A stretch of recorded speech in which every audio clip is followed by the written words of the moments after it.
Hello, it's just me with my sort of weekly little reflection.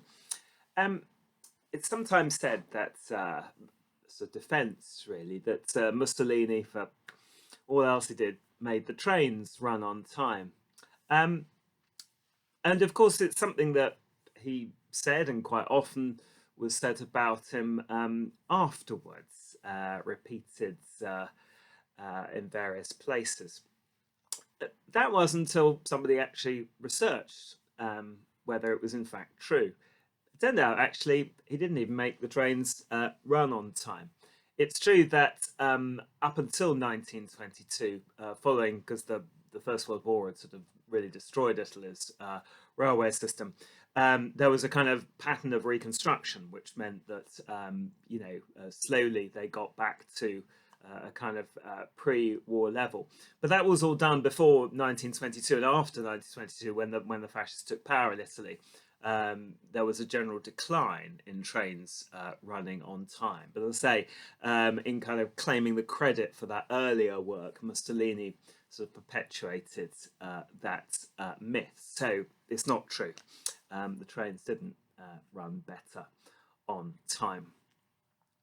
Why do I say that? Well, I say that because we're coming up to Remembrance Sunday. And of course, obviously, Italy was part of the Axis powers, led by Germany, who were defeated in the Second World War. And that's one of the things we remember and give thanks for on Remembrance Sunday. But I think I want to just think, therefore, a little more about the nature of freedom and, that whole idea of kind of what we were fighting for, really, in both world wars and indeed in other conflicts. Because it's often said we fought for freedom, and freedom's a fairly abstract concept. So I want to just think about what that might mean. Jesus was very keen on freedom. One of the things he says is that, I will show you true freedom. So I think it's good to know what that consists of. And I suppose it's sort of poignant this year because we are facing um, maybe another lockdown. We've had one lockdown. And I suppose we've had a little taste, for the best possible reasons, of what kind of martial law or an authoritarian government might look like. Now, obviously, ours, I'm not saying are. In fact, I'm going to say quite the opposite. Aren't. We don't live in a tyranny or a dictatorship, and they've been temporary measures for very good reasons. But I suppose it gives you a taste of what it might be to live under those sorts of conditions, kind of continually, as it were, with sort of curfews, lockdowns, restrictions, etc.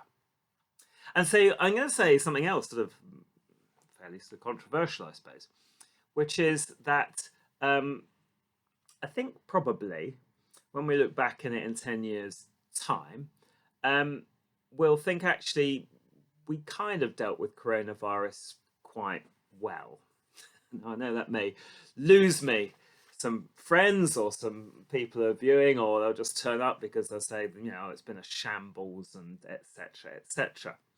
I actually want to say the two things aren't mutually exclusive. Now, I think you have to take out of it, each side of the political debate will obviously want to score points, and that's not very edifying to see.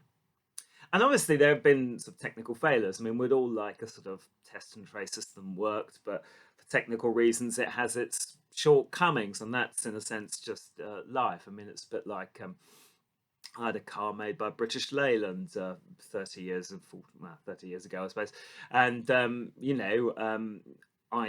knew what a car looked like that I wanted that went from A to B with breaking down, but British Leyland seemed completely unable to make such a car, so I had a Morris Marina instead. Um, so yeah, there are kind of just things where we just don't get it right, but that's not kind of to do with the system. That's just sort of things going wrong. But I said, some people say, well, it's been a muddle, it's been a shambles.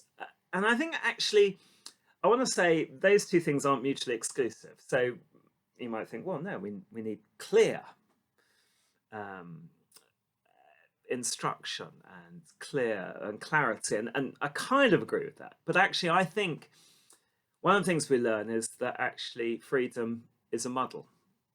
Um, Freedom is muddlesome because it allows lots of people to say what they think and to have their say and to um, debate things and get wires crossed and misunderstood. And the police are always thinking, how far do we enforce this and how far do we kind of stand back. And so it does, if you live in a free society, it does look like a bit of a muddle. And I think that's kind of Mussolini's things with the trains. If you just have one dictator controlling everything, saying what should happen, saying how things should run, controlling the media, etc., you kind of get a clarity, because everybody's saying the same thing because everybody's scared to say anything else.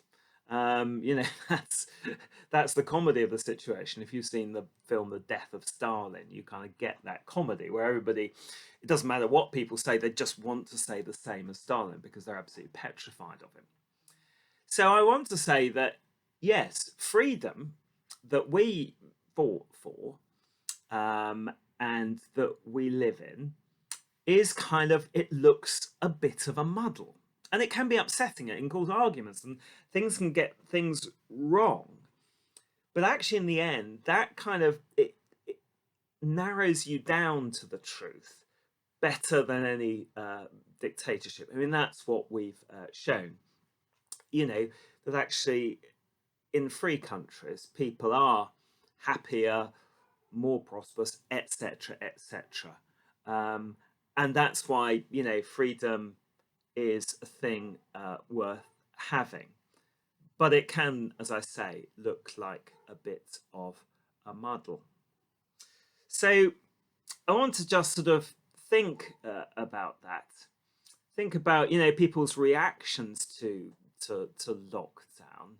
And it's interesting, isn't it? I mean, it's quite plain the way, for instance, the law enforcement went about enforcing it. That there were some people who just wanted to step back a bit and take an easy approach, and kind of that was criticised.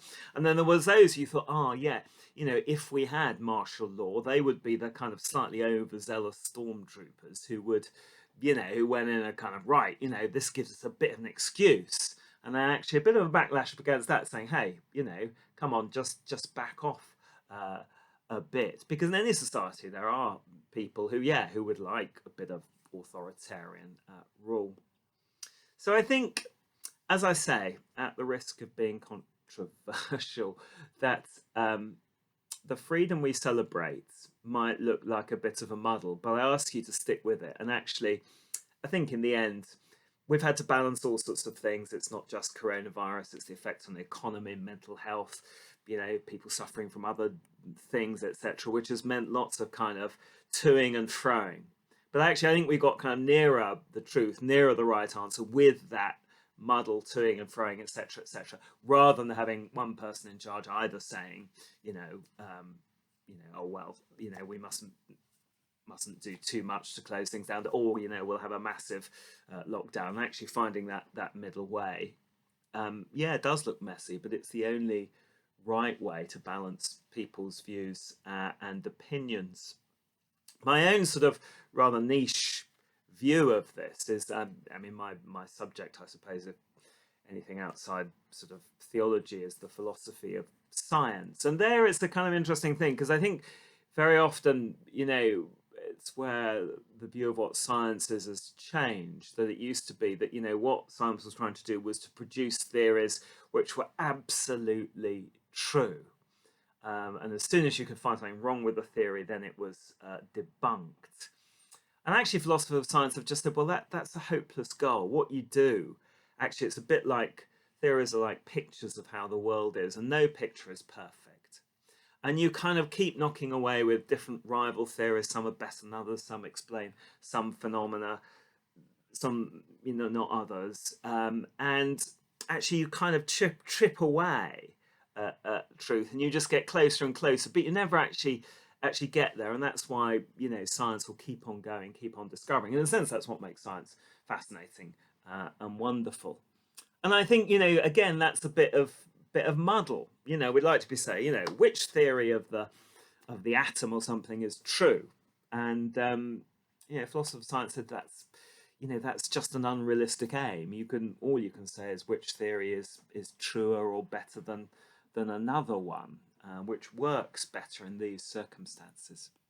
So I celebrate freedom on Sunday week and the sacrifices of those who made to make sure that we do live in freedom, and I really rejoice in that freedom, particularly in this year when we've had that taste of what it might live in a more authoritarian society, and say actually these things are valuable and important and worth making sacrifices for. And yes, they are a muddle. Just like if you read the Bible, it's full of people being a muddle, but somehow finding God in the midst of the muddle. So if your life is a muddle, if you think this nation is a bit of a muddle, if you think the world is a bit of a muddle, don't despair.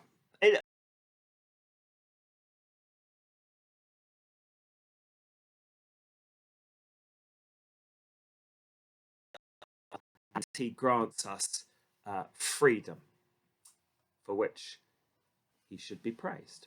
Amen. Thank you.